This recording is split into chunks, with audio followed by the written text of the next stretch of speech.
আল্লাহ রসুল সাল্লাল্লাহু আলাইহি ওয়াসাল্লাম বলেন, এই পৃথিবীতে আল্লাহ রাব্বুল আলামিন যেই সকল ফেরেশতাদেরকে লেখার দায়িত্ব দিয়েছেন বান্দার আমলনামা, ভালোগুলিও লিখবেন, মন্দগুলিও যারা লেখে, এছাড়াও পৃথিবীতে যে সকল ফেরেশতারা দায়িত্ব পালন করেন, এই দায়িত্ব পালন করা ছাড়াও জগতের ভিতরে আর একদল ফেরেশতারা বিচরণ করে, যাদেরকে আল্লাহ রাব্বুল আলামিন কোনো কিছু লেখার দায়িত্ব দেন নাই।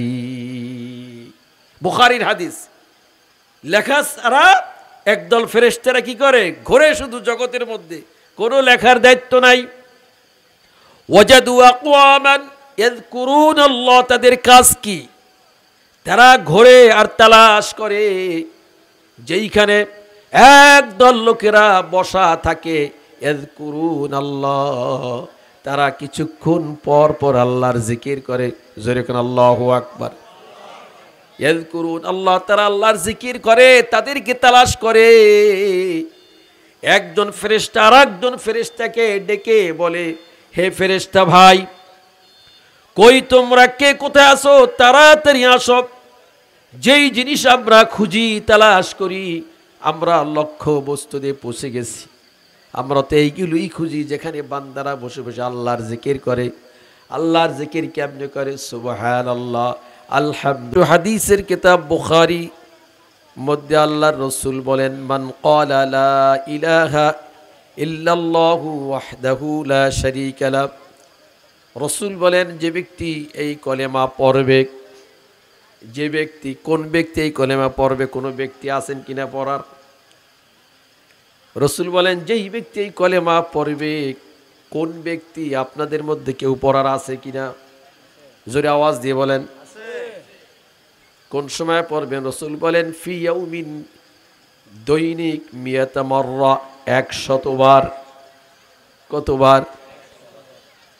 1400 বছর আগে বিশ্বনবী অত্যন্ত আবেগ নিয়ে, মোহাব্বত নিয়ে উম্মতের কাছে রেখে গেছেন, যে উম্মতগুলো আমাকে দেখবে না কিয়ামতের পূর্বে, কত উম্মত আসবে আমাকে পাইবে না, কিন্তু আমার রেখে যাওয়া এই দোয়া, এই কালেমা যে পড়বে দৈনিক 100 বার, ফি ইয়াউমিন মিয়াতা মাররা, এটা যদি কোনো উম্মত দৈনিক পড়ে, আমরা যদি আল্লাহর জন্য পড়ি এই কালেমা, আল্লাহ রাব্বুল আলামিন আমাদেরকে কি দিবেন এর বিনিময়? তার কারণ মানুষ কোনো বিনিময় ছাড়া কারোর জন্য কিছু করতে চায় না, শ্রম দিতে চায় না। আল্লাহ রাব্বুল আলামিন তার বান্দাদের কাছ থেকে এই কালেমা নিতে চান, আর আল্লাহ পাক এর বিনিময়ে বান্দাকে 5টা জিনিস দিবেন। কয়টা জিনিস দিবেন? 5টা। নম্বর 1, রাসূল পাক সাল্লাল্লাহু আলাইহি ওয়াসাল্লাম বলেন, আল্লাহ রাব্বুল আলামিন দৈনিক কোনো বান্দা যদি 100 বার পড়েন এই কালেমা, আল্লাহ রাসূল বলেন আল্লাহ তাআলা তার জন্য 10টা গোলাম, 10 গোলাম আজাদ করার সমান সওয়াব আল্লাহ রাব্বুল আলামিন তার জন্য নির্ধারিত করে রেখেছেন। কয়টা গোলাম? 10টা গোলাম। গোলামের যুগ তো এখন নাই, আগে ছিল। মালিক কর্তৃক গোলামের উপরে জুলুম করা হতো, গোলামের উপরে নির্যাতন করা হতো, গোলামকে বন্দী করা হতো, অত্যাচার করা হতো, জুলুম করা হতো। এই দৃশ্য আল্লাহর রাসূল দেখে তিনি ভাবলেন এটা হলো চরম অমানবিক একটা আচরণ। এই বন্দিত্ব, এই জুলুম থেকে যদি গোলামকে মুক্ত করা যায় তাহলে কি পরিমাণ সওয়াব হবে। আল্লাহর রাসূল তখন ঘোষণা করছেন, আর মুসলমান সাহাবায়ে কেরামগণ টাকা পয়সা জমাইয়া জমাইয়া জালিমের হাত থেকে গোলামদেরকে মুক্ত করতেন। কিন্তু এখন তো গোলাম নাই। গোলাম মুক্তির সওয়াব অর্জন কিভাবে করবেন? এই জন্য আল্লাহ রাসূল বলছেন দৈনিক 100 বার এই কালেমা যে পড়বে, গোলাম নাই কিন্তু 10 গোলাম মুক্ত করার সওয়াব আল্লাহ তাআলা এমন মুমিনের আমল নামে আল্লাহ পাক লিখে রাখবেন। মনে থাকবে, দৈনিক পড়লে প্রথম পুরস্কার কি? 10 গোলাম। জুড়ে বলেন কয় গোলাম? এদিক থেকে আওয়াজ দিয়ে বলেন কয় গোলাম? কি পরিমাণ সওয়াব এটা বর্ণনা করে শেষ করা যাবে না, আল্লাহই ভালো জানে। 2 নম্বরে আল্লাহ রসুল বলছেন তার জন্য দৈনিক যদি 100 বার পরে, এজন্য কুতিবাত লাহু মিয়াতু হাসানা, 100 সওয়াব তার জন্য লিখে দেওয়া হবে। 100 সওয়াব, 100 নেকি। সওয়াব কাকে বলে, নেকি কাকে বলে? এটা দুনিয়ায় কোনো বাজারে, কোনো মার্কেটে, কোনো জায়গায় চলে না। এটা একটা আখিরাতের মুদ্রা।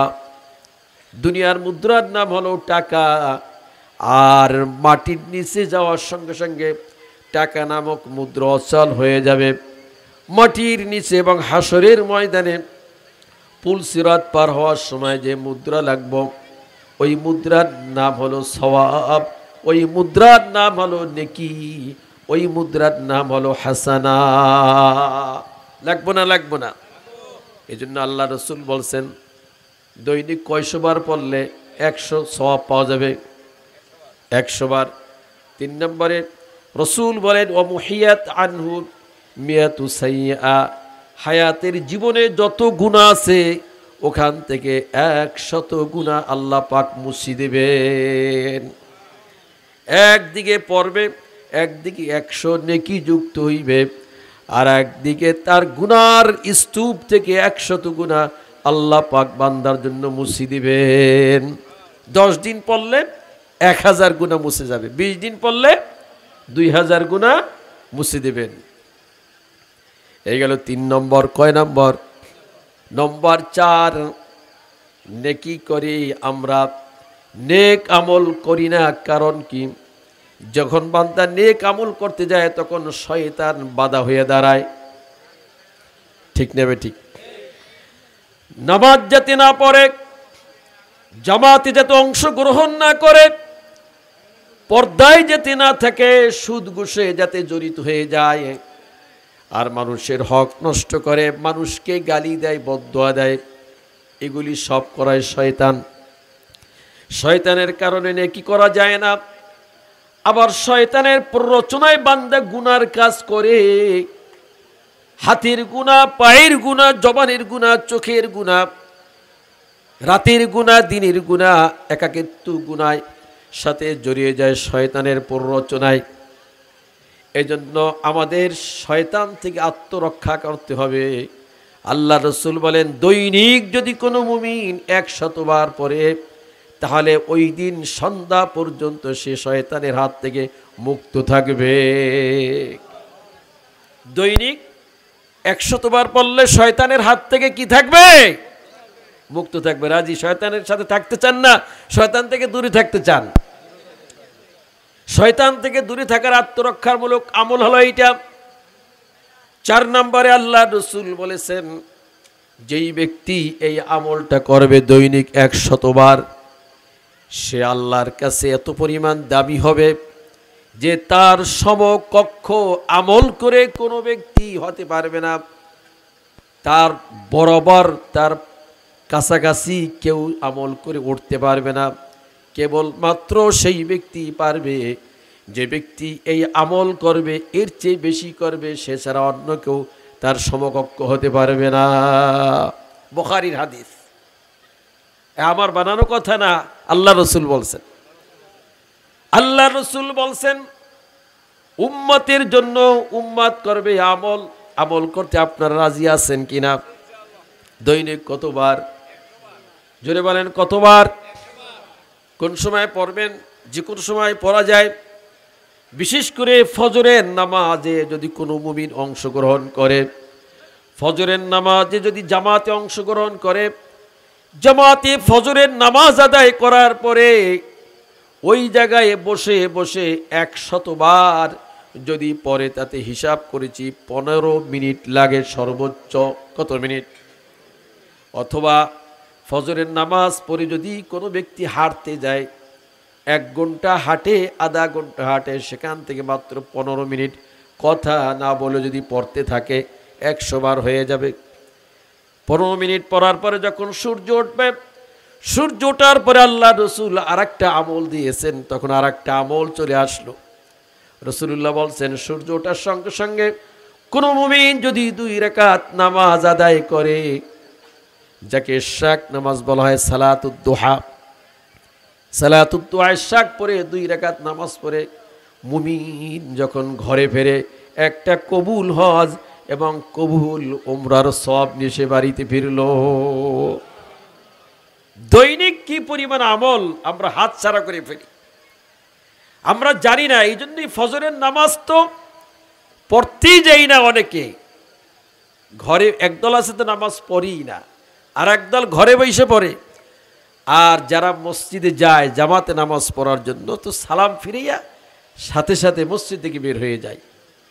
মসজিদ থেকে বের হইয়া কি করি, তাড়াতাড়ি ঘুমানোর জন্য আবার দ্বিতীয় পর্বে ঘুমানোর চিন্তা করি, অথবা হাঁটাহাঁটি করি, হাঁটা চলা করি, 1.5 ঘন্টা 2 ঘন্টা হাঁটি।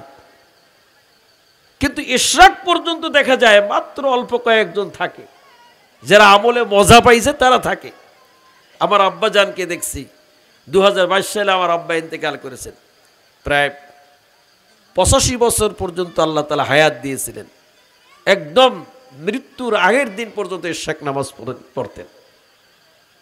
ইশরাক ছাড়া মসজিদ থেকে বের হইতেন না। চরমনায়ের মরহুম ইসহাক রহমাতুল্লাহ আলাইহি তিনি মুরিদ ছিলেন। আমি আমার আব্বার এই আমল খুব পছন্দ করেছি, আমার কাছে খুব ভালো লাগে। আমারও মন চায় ইশরাক ছাড়া যাতে মসজিদ থেকে না বের হয়। তার কারণ হচ্ছে ফজরের নামাজের পরে মুমিনের আরো আমল আছে। সূরা ইয়াসিন তেলাওয়াত করতে হয়, তাসবিহ ফাতিমি 33 বার, 34 বার, 33 বার, 100 বার আদায় করতে হয়। এরপর আল্লাহ রসুল বলছেন 100 বার সুবহানাল্লাহ, 100 বার আলহামদুলিল্লাহ, 100 বার আল্লাহু আকবার, 100 বার লা ইলাহা ইল্লাল্লাহ, 100 বার দুরূদ শরীফ, 100 বার ইস্তেগফার। এটা আমাদের মুরব্বীরা আমল দিয়েছে। এইগুলি করতে করতেই তো ইশরাকে রক্ত হয়ে যায়। যারা এই আমলগুলি করেন না, আজকের একটা বুখারীর আমল আপনাদেরকে দিয়ে গেলাম, যে আমলটা আল্লাহর কাছে এত পছন্দনীয়। পৃথিবীর শ্রেষ্ঠ দিনে শ্রেষ্ঠ জায়গাতে আল্লাহ পাক দুনিয়ার হাজিদেরকে যেদিন আল্লাহ পাক দাওয়াত দেন, যারা আল্লাহ পাকের মেহমান হয়ে আরাফার ময়দানে হাজির হয়। কোন জায়গায়? আরাফার ময়দানে হাজির হয় হাজি সাহেবরা। আল্লাহ পাক আরাফার ময়দানে দাওয়াত দিয়ে হাজিদের কাছ থেকে আল্লাহ কি চান? সূর্য অস্ত যাওয়ার আগ পর্যন্ত আরাফার ময়দানে থাকেন, ঠিক না ঠিক? সূর্য ঢলে যাওয়ার পর থেকে অস্ত যাওয়া পর্যন্ত উকুফ আরাফা, আরাফার ময়দানে পৃথিবীর লক্ষ লক্ষ আগত হাজিরা আরাফার ময়দানে থাকেন। এই দিন আল্লাহ রসুল বলছেন সবচেয়ে বেশি আল্লাহ পাক তার বান্দাদের গুনাহ মাফ করে দেন। জায়গার মধ্যে শ্রেষ্ঠ জায়গা, দিনের মধ্যে শ্রেষ্ঠ দিন, মেহমানদের মধ্যে আল্লাহর কাছে সবচেয়ে প্রিয় মেহমান কারা? হাজিগণ। এবার আসুন শ্রেষ্ঠ মেহমানের জবান থেকে আল্লাহ পাক কি পছন্দ করেন, তোমরা আমার জন্য কি নিয়ে আসো, আমরা কি আল্লাহ পাককে দেব, কোন জিনিস আল্লাহ তাআলা কি হাদিয়া দেব। আল্লাহ রাব্বুল আলামিন রাসূলের মাধ্যমে শিখিয়ে দিয়েছেন, আমার জন্য কোনো চাউল ডাউল টাকা পয়সার প্রয়োজন নাই, সোনা গহনার প্রয়োজন নাই, অন্য কোনো নামাজ, অতিরিক্ত নামাজ, তেলাওয়াত, জিকির, এইগুলি আমি তোমাদের কাছে চাই না। শুধু আরাফার ময়দানে অবস্থান করবে। আর একটা আমল আল্লাহ পাক নবীজির মাধ্যমে আল্লাহর পছন্দনীয় আমল শিখিয়ে দিয়েছেন। সেই আমলটার নাম কি? মান ক্বালা, সবাই পড়েন, লা ইলাহা ইল্লাল্লাহু ওয়াহদাহু লা শারীকা লা, লাহুল মুলকু ওয়া লাহুল হামদু ওয়া হুয়া আলা কুল্লি শাইইন কাদির। পারেন না সবাই? তাহলে এই আমলটার বয়ান তো একটা হয়েই গেল, আলহামদুলিল্লাহ, একটা আমল দিয়ে গেলাম। এটা আরাফার ময়দানে হাজিদের আমল। আর আমরা দৈনিক 100 বার আমরা যে যেখানে আছি এইখানে বসে পড়বো। পারবো তো ইনশাআল্লাহ? রাজি আছেন? কারা কারা পারবেন? কারা কারা পারবেন? পারবেন যারা যারা এবার হাত রাখি। এইটা যদি 100 বার আমল করি তাহলে অজু করতে হবে না বিনা অজুতেও পড়া যায়? বিনা অজুতেও পড়া যায়। সকালে পড়তে পারলাম না, অফিসে যাওয়ার সময় পড়লাম, গাড়িতে বসে পড়লাম, দোকানে বসে বসে পড়লাম, অফিসে বসে বসে পড়লাম, বাসায় নীরব নিরিবিলি বসে আছি সেখানে বসে বসে পড়লাম। ডাক্তার বলেছেন আমাকে হাঁটার জন্য কোনো অসুবিধা নাই, আমার পাও চলল আর আল্লাহর জন্য আমার জবানও চলল। এই আমলটা ইনশাআল্লাহ আপনিও করবেন, পরিবারের সবাইকে শিখাইবেন। পারবেন তো ইনশাআল্লাহ? তাহলে একটু জোরে জিকির করেন, লা ইলাহা ইল্লাল্লাহ, লা ইলাহা ইল্লাল্লাহ। মোহাব্বতে জোরে, লা ইলাহা ইল্লাল্লাহু মুহাম্মাদুর রাসূলুল্লাহ সাল্লাল্লাহু আলাইহি ওয়াসাল্লাম। এই যে বয়ানের মাঝে মসজিদে একটু জিকির হয়, হয় কি না? বয়ানের শুরু থেকে যারা এই পর্যন্ত বয়ান করতেছেন সবাই কম বেশি আপনাদেরকে নিয়ে জিকির করেন। মাঝে মধ্যে সুবহানাল্লাহ বলতে বলেন, আলহামদুলিল্লাহ বলতে বলেন। আমরা মাঝে মধ্যে আল্লাহু আকবার বলি, লা ইলাহা ইল্লাল্লাহ বলি। সবাই মিলে যখন বলি তখন এই মজলিসটা নাম হয়ে যায় জিকিরের মজলিস। কিসের মজলিস? জোরে আওয়াজ দিয়ে বলেন কিসের? এটা যখন জিকিরের মজলিস হয়ে গেল, এখন বুখারীর আরেক হাদিস মনে পড়ল, শুনতে রাজি আছেন? এমন হাদিস বলতেছি কেউ কোনো দ্বিমত পোষণ করতে পারবে না। আহলুল হাদিস ভাইরাও যদি থাকেন তাহলে বুখারীর কথা শুনলে খুশি হয় যে বুখারীর কথা বলতেছে, কোনো দ্বন্দ্ব নাই। আল্লাহর রাসূল সাল্লাল্লাহু আলাইহি ওয়াসাল্লাম বলেন, এই পৃথিবীতে আল্লাহ রাব্বুল আলামিন যেই সকল ফেরেশতাদেরকে লেখার দায়িত্ব দিয়েছেন বান্দার আমলনামা, ভালোগুলিও লিখবেন মন্দগুলিও যারা লেখে, এছাড়াও পৃথিবীতে যে সকল ফেরেশতারা দায়িত্ব পালন করেন, এই দায়িত্ব পালন করা ছাড়াও জগতের ভিতরে আর একদল ফেরেশতারা বিচারণ করে, যাদেরকে আল্লাহ রাব্বুল আলামিন কোনো কিছু লেখার দায়িত্ব দেন নাই। বুখারীর হাদিস। লেখা ছাড়া একদল ফেরেশতারা কি করে? ঘোরে শুধু জগতের মধ্যে, কোনো লেখার দায়িত্ব নাই। ওয়াজাদু আকওয়ামান ইয়াযকুরুনাল্লাহ, তাদের কাজ কি? তারা ঘোরে আর তালাশ করে যেইখানে একদল লোকেরা বসা থাকে, ইয়াযকুরুনাল্লাহ, তারা কিছুক্ষণ পর পর আল্লাহর জিকির করে। জোরে কোন আল্লাহু আকবার। ইয়াযকুরুন আল্লাহ, তারা আল্লাহর জিকির করে, তাদেরকে তালাশ করে। একজন ফেরেশতা আর একজন ফেরেশতাকে ডেকে বলে, হে ফেরেশতা ভাই, কই তোমরা, কে কোথায় আসো? তাড়াতাড়ি আসো। যেই জিনিস আমরা খুঁজি তালাশ করি, আমরা লক্ষ্য বস্তুতে পৌঁছে গেছি। আমরা তো এইগুলোই খুঁজি যেখানে বান্দারা বসে বসে আল্লাহর জিকির করে। আল্লাহর জিকির কেমনে করে? সুবহানাল্লাহ, আলহামদুলিল্লাহ, আল্লাহু আকবার, লা ইলাহা ইল্লাল্লাহ। ফেরেশতারা এই জায়গাগুলি চতুর্দিকে ঘিরে ফেলে। ঘিরে ফেলার পরে আল্লাহ রসুল বলছেন জমিন থেকে আসমান পর্যন্ত তারা শুয়ে যায়। কেমনে শুয়ে যায়? এক ফেরেশতা আর এক ফেরেশতার গাড়ির উপরে দাঁড়ায়, তার গাড়ির উপরে আর একজন দাঁড়ায়, তার ঘাড়ির উপরে আর একজন দাঁড়ায়। এইভাবে দাঁড়াতে দাঁড়াতে কি পরিমাণ ফেরেশতারা এই মাহফিল চতুর্দিকে তারা ঘিরে রেখে একজন আর একজনের উপরে উঠতে উঠতে উঠতে উঠতে আল্লাহর রসুল বলেন শেষ সীমানা হলো আল্লাহর আসমান। আসমান পর্যন্ত পৌঁছে যায়। কি মহব্বতে ঘিরে রাখছে। কেন ঘিরে রাখছে? জিকিরের কারণে। কেন? এখন যেই মজলিসের ভিতরে লক্ষ লক্ষ মানুষ, কিন্তু আল্লাহর জিকির নাই, আছে না নাই?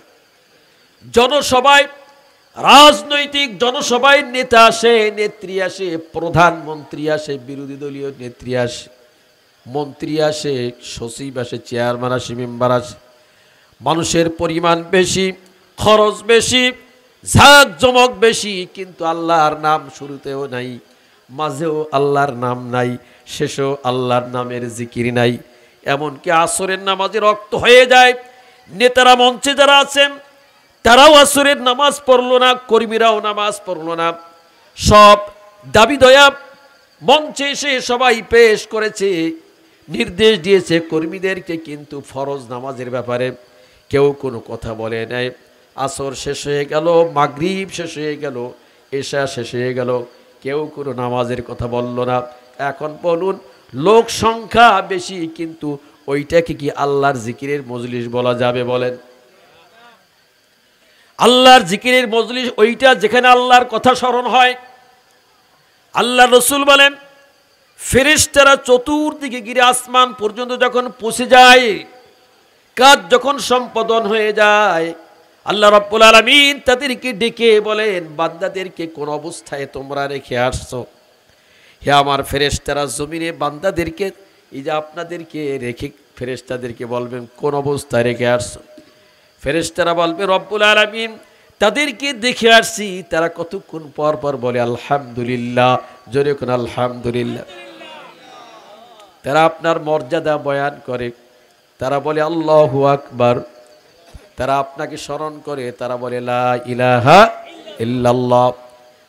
রব্বুল আলামিন বান্দাদেরকে এই যে পানিয়া ঈদগাহ মাদ্রাসা ময়দানে দেখলাম, যুবকদেরকে দেখেছি, মুরব্বীদেরকে দেখেছি, ইয়া আল্লাহ তারা কিছুক্ষণ পর পর আলহামদুলিল্লাহ বলে, আল্লাহু আকবার বলে, লা ইলাহা ইল্লাল্লাহ তারা বলে। এই জন্য আল্লাহ পাক বলেন, হে আমার ফেরেশতারা, তাই এই জিকিরগুলি কেন করে? তারা তো আমাকে কোনোদিন দেখে নাই। কেন জিকির করে? তারা কোনোদিন আমাকে দেখে নাই, না দেখিয়া জিকির করে। যদি আমার বান্দারা, আমি আল্লাহ আমাকে দেখতো তাহলে কি করত? ফেরেশতারা বলেন, রব্বুল আলামিন বান্দারা যদি আপনাকে দেখতো তাহলে সব সময়ের জন্যই আপনার প্রশংসা করত, আপনার নামে জিকির করত, আল্লাহু আকবার লা ইলাহা ইল্লাল্লাহ ছাড়ত না, সব সময় করত। এরপর রব্বুল আলামিন বলেন, বান্দারা কি চায়? তাদেরকে দেখে আসলা, কি চাইতেছে তারা? ফেরেশতারা বান্দাদের মনের অবস্থা আল্লাহ রব্বুল আলামিনের দরবারে তুলে ধরে বলেন, ইয়া আল্লাহ তারা সবাই চায় আপনার জান্নাত। কি চায়? আপনারা জান্নাত চান না কি চান? কারা কারা জান্নাত চান? সবাই জান্নাত চান, হাত উঠান লাগবে না। আল্লাহ রাব্বুল আলামিন বলেন, তারা যে জান্নাত চায়, জান্নাত কি দেখেছে? ফেরেশতারা বলেন, না, তারা কোনোদিন জান্নাত দেখে নাই। তাহলে যদি জান্নাত দেখতো তাহলে বান্দারা কি করত? ফেরেশতারা বলেন, রব্বুল আলামিন জান্নাত দেখলে বান্দাদের আগ্রহ আরো বেড়ে যেত, আরো বেশি আবেগ পেশ করত, আরো বেশি মেহনত করত। এরপর আল্লাহ রাব্বুল আলামিন বলেন, হে আমার ফেরেশতারা, বান্দারা কোন জিনিস থেকে তারা পানাহা চায়, মুক্তি চায়? ফেরেশতারা বললেন, ওগো রব্বুল আলামিন, বান্দারা জাহান্নামে যেতে চায় না, জাহান্নাম থেকে বাঁচতে চায়। আল্লাহ রাব্বুল আলামিন বলেন, জাহান্নাম কি তারা দেখেছে? ফেরেশতারা বলেন, না, তারা জাহান্নাম দেখে নাই। তাহলে যদি জাহান্নাম দেখতো, আল্লাহ বলেন কি করত? ফেরেশতারা বলেন, রব্বুল আলামিন বান্দারা জাহান্নাম দেখে নাই, যদি জাহান্নাম দেখতো তাহলে সব সময়ের জন্য জাহান্নাম থেকে বাঁচার জন্য আপনার কাছে তারা আহ্বান করত, জাহান্নাম থেকে বাঁচার জন্য তারা আমল করত, পানাহা চাইতো।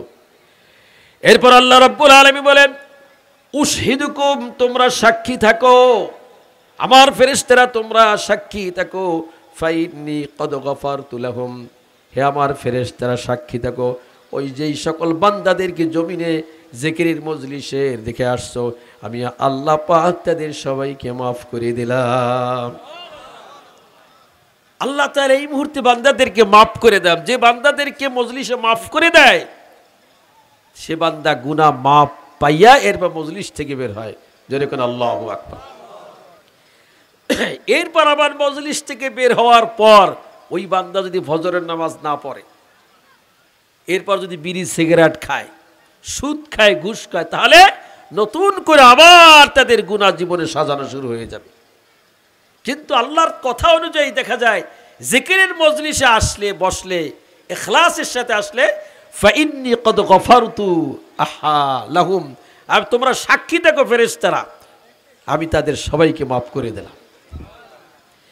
এবার ফেরেশতারা বলে রব্বুল আলামিন, যারা মাহফিল শোনার জন্য আসছে, জিকিরের মজলিসে যারা নিয়াত করে আসছে, তারা তো সবাই মাপ পেয়ে গেল, কিন্তু মহল্লার এমনও কিছু লোক আছে যারা ঘর থেকে এই জিকিরের মজলিসের উদ্দেশ্যে বের হয় নাই, মাহফিলের জন্য বের হয় না, অন্য কোনো কাজের জন্য বের হয়েছে, কিন্তু যাওয়ার পথে একটু বসে গেছে, দেখি কি হয়, তাদের ব্যাপারে আল্লাহ পাক কি হবে? রব্বুল আলামিন বলেন, যারা মজলিসে বসলেন তাদের বরকতে যেই লোকগুলো মাহফিল শোনার নিয়াত করে আসে নাই, এমনি একটু বসেছে, আমি আল্লাহ পাক তাদেরকেও মাহফিলের জাকিরিনদের সাথে আমি আল্লাহ কবুল করে নিলাম। সুতরাং বেশি বেশি করে জিকির করা আর জিকিরের মজলিসে বসা, আল্লাহ আমাদের আমল করা তৌফিক দান করে।